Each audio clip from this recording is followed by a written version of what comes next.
قرآن زندگی ہے، دستور بندگی ہے۔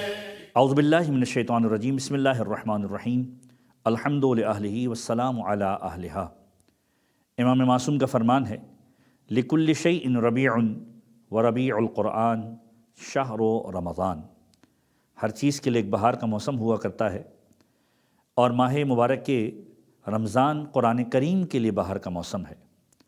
لہذا ان بابرکت ساعتوں کو مزید بارونق بنانے کے لیے یہ قرآنی سلسلہ، جس میں آج ہم گفتگو کریں گے اس سورہ مبارک کی کہ جس کو سورہ مدثر کہا جاتا ہے۔ پیغمبر کے القابات پر مختلف سورہ مبارک مبنی ہیں، جس میں ہم نے سورہ مبارک مزمل کا بھی تذکرہ کیا، سورہ مبارک طٰہٰ کا بھی تذکرہ آپ نے سنا ہوگا۔ اسی طریقے سے سورہ مدثر، سورہ مزمل اور سورہ مدثر کم و بیش جو معنی استعمال کیے گئے وہ ایک جیسے ہی ہیں۔ اے کپڑے کے لپیٹنے والے مزمل، اے چادر کے اوڑھنے والے مدثر۔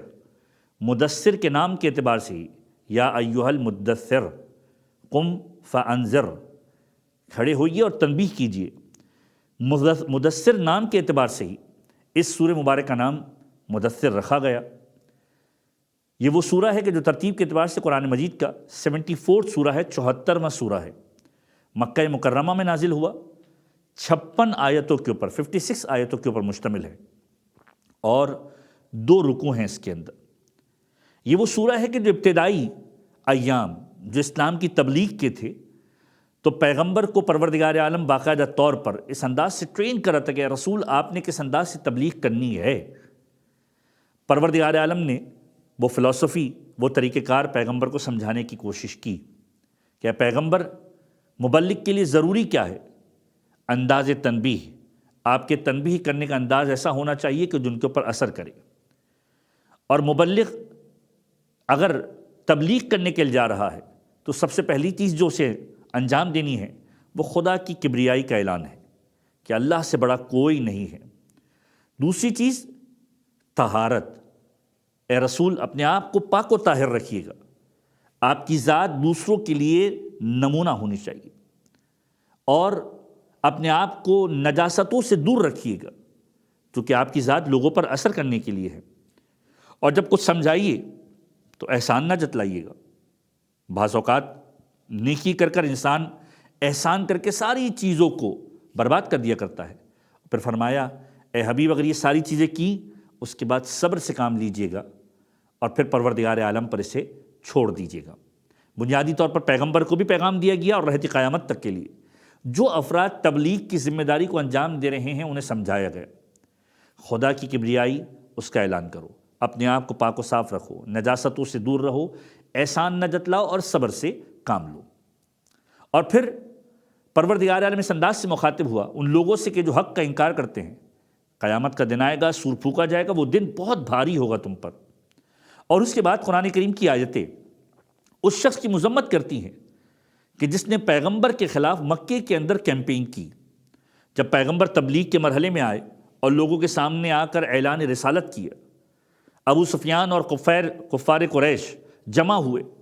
قریش کے لوگوں میں ایک کا نام ولید ابن مغیرہ تاریخ نے لکھا ہے، یا ولید ابن شعبہ تاریخ نے لکھا ہے۔ ابو سفیان اس کے پاس جمع ہوا، لوگوں کو لے کر جمع ہوا، کس طریقے سے محمد مصطفیٰ کی باتوں کو کاؤنٹر کیا جائے۔ اس نے کہا مشہور کر دیتے ہیں شاعر ہے، لیکن پھر خود کہا کہ شاعر تو نہیں ہے۔ کہا مشہور کر دیتے ساحر ہیں، جادوگر ہیں، لیکن پھر خود کہا کہ محمد جادوگر تو نہیں ہے، اس کی باتوں کے اندر بڑی مٹھاس ہے، بہت اثر ہے۔ اب سوچنے لگا، اتنے میں ابو سفیان نے کہا کہ کوئی نہ کوئی بات کی نسبت تو دینی پڑے گی تاکہ لوگوں کو دور کریں۔ ولید کہتا ہے مجھے کچھ وقت دو، اور پھر لوگوں کے درمیان کہنے لگا کہ محمد تو نعوذ باللہ من ذالک جادوگر ہیں۔ پیغمبر پر یہ الزام تراشی کی۔ پروردگار عالم نے ایک مرتبہ یہ اعلان کیا خود قرآن کریم کے اندر کہ ہم اس کو سزا دیں گے، ہم اسے دیکھیں گے، اور ہم نے اس کے لیے آنکھ کو تیار کر کے رکھا ہے۔ اور پھر قرآن کریم اس انداز سے مخاطب ہوتا ہے ان لوگوں کے لیے کہ جو پیغمبر کی باتوں کو اس وجہ سے نہیں سن رہے کہ ان کے دماغ میں یہ آ گیا کہ پیغمبر ساحر ہے، نعوذ باللہ من ذالک۔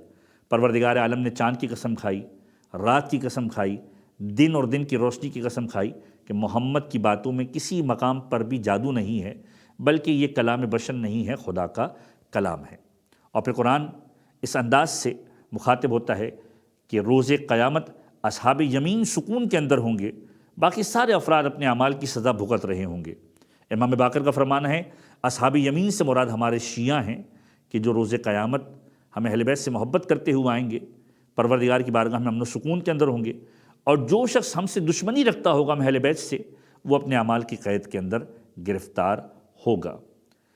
پھر قرآن کہتا ہے مجرمین سے اصحاب یمین سوال کریں گے تم یہاں جہنم میں کیسے آ گئے؟ تو پھر وہ کہیں گے ہم نماز نہیں پڑھتے تھے، مسکینوں کو کھانا نہیں کھلاتے تھے، بیہودہ گوئی کرتے تھے، روز جزا کو جھٹلاتے تھے۔ یہ صفات ان لوگوں کی ہیں کہ جو مجرمین میں شمار ہوں گے، جو اعمال کے اندر قید میں پڑے ہوں گے۔ رسول خدا صلی اللہ علیہ وآلہ وسلم ارشاد فرماتے ہیں کہ جو شخص سورہ مدثر کی تلاوت کرے گا اس شخص کی مانند ہے جس نے مکہ کے اندر، فرمایا کہ جو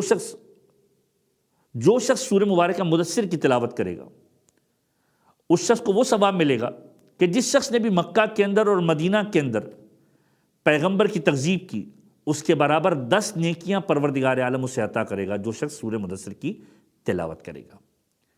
اور پھر امام محمد باقر علیہ السلام کا یہ جملہ، امام فرماتے ہیں جو شخص سورہ مدثر کی واجب نماز کے اندر تلاوت کرے، خدا پر حق ہے کہ اسے پیغمبر کے ہمراہ ان کے جوار میں قرار دے، اور دنیاوی زندگی میں کبھی بدبختی اور رنج و تکلیف اس کے دامنگیر نہ ہو، پروردگار عالم اتنا سکون اسے عنایت فرمائے گا۔